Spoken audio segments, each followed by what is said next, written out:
I start with the 99 name of flowers can go begin. Honorable teachers and respected guests, I welcome you all with Islamic greeting. Assalamu alaikum. Today I want to share a few words on the topic. Read daily, write carefully, and write proudly.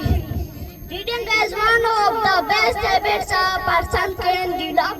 When we read daily, we gain knowledge, improves our thinking, and learn new ideas. Books, newspapers, and even short stories can open the doors of wisdom for us.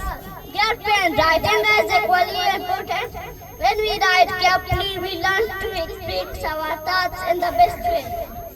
Careful writing improves our grammar, strength, and creativity. It also makes our conviction clear and confident. Finally, when we read daily and write carefully, we prepare ourselves for success.